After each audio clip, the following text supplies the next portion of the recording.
Bene data bakundwa b'umwami Yesu Kristo, mwese abakurikira izi nyigisho tubahaye ikaze mu biganiro bya Saveur Divine. Ibi biganiro mu bitegurirwa n'abavugabutumwa bwiza batandukanye, akaba ari umuhamagaro ugendera ku ijambo ry'Imana byanditse mu gitabo cy'ubutumwa bwiza uko bwanditswe na Matayo ibice 24 umurongo wa 14. Kandi ubutumwa bwiza bw'ubwami buzigishwa mu isi yose ngo bube ubuhamya bwo guhamiriza amahanga yose, nibwo imperuka izahera ko ize. Ibi biganiro mubikurikira ku channel ya YouTube yitwa Saveur Divine. Tubifurije kugubwa neza. Imana Data ari nayo So ibaha umugisha.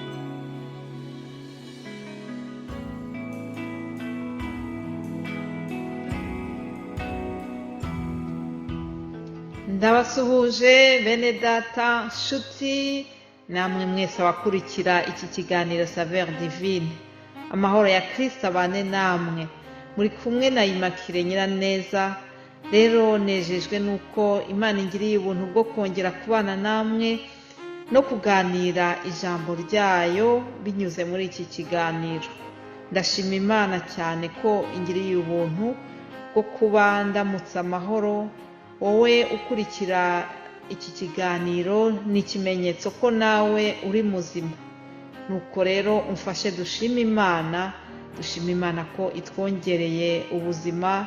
Dushima Imana yuko yaturinze muri uku kwezi kwa 9 kwashize, tukaba tugeze kuri uyu wa mbere w'ukwezi kwa 10.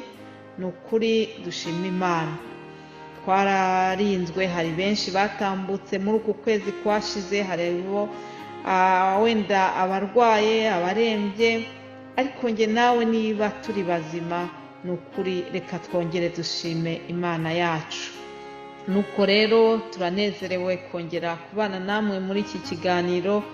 Nishimwe rikomeye kuba turi muri uyu mwanya mwiza wo gusangira amagambo y'Imana. Ndashimira Imana kubwa byose, kubw'uburinzi bwayo, kuba yaraturinze. Ndashimira Imana kandi kubwa bene data dukorana uyu murimo, ubwo kwitanga kwabo. Nukuri Imana itajya yibagirwa, izabahembere ibyo bakoze muri uyu murimo. Twese turi gutahiriza umugozi umwe, twese turi gukorera ubwami bw'ijuru. Haleluya, Imana yacu nishimwe. Ndabashimira kandi namwe mwese abatwifuriza umugisha, abasengera uyu murimo, mwese abatwifuriza ibyiza, kandi mwese abafashwa n'inyigisho zinyuze muri iki kiganiro. Nukuri Imana ikomeze ibahe umugisha, ibagirire neza, ibiteho. Muri uku kwezi dutangiye rero, nifuje yuko twasangira ijambo ryazatubera impamba. Navuga ngo rizatubera impamba y'uku kwezi kose, nubwo hari n'ayandi magambo tuzagenda tubona, ariko ni byiza yuko twibukiranya amasezerano Imana ibidufitiye. Reka rero dufate iryo jambo ry'impamba y'uku kwezi. Turaribona muri Yeremiya 29 umurongo wa 11. Haravuga ngo, erega nzi ibyo nibwira nzabagirira, ni amahoro si bibi, kugira ngo mbarememo umutima w'ibyo muzabona hanyuma, niko Uwiteka avuga. Kandi muzanyambaza, muzagenda munsenga, nanjye nzabumvira. Muzanshaka mumbone, nimunshakana umutima wanyu wose. Haleluya. Iri ni ijambo ryiza cyane. Iri ni isezerano Imana iduhaye yuko hari ibyiza yifuza kutugirira. Ndagira ngo umenye yuko Imana yacu ihora yifuza kukugirira ibyiza. Nubona n'ibibi byaba byakugezeho, ujye umenya yuko atari Imana yabyohereje, kuko irongera twibukije yuko ngo ibyo yifuza kutugirira ni ibyiza. Ni Imana itwifuriza amahoro. Ni Imana kandi idufiteho umugambi mwiza, kandi iratubwiye ngo nituyishaka tuzayibona. Ngo ni muntu ushakana umutima wanyu wose, mbese uri gushaka imana ku ruhe rugero? Mbese urayishakana n'umutima wawe wose?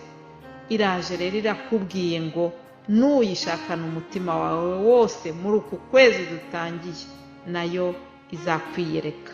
Ndakwifuriza kugira ngo ushakane imana n'umutima wawe wose. Wowe rero umaze gufata icyo cyemezo cyo gushaka imana n'umutima wawe wose, imana iguha umugisha. Dutangiye icyumweru, mumenyereye uko buri wa mbere tubaha umutwe w'ijambo tuzigaho mu minsi 5 iri imbere.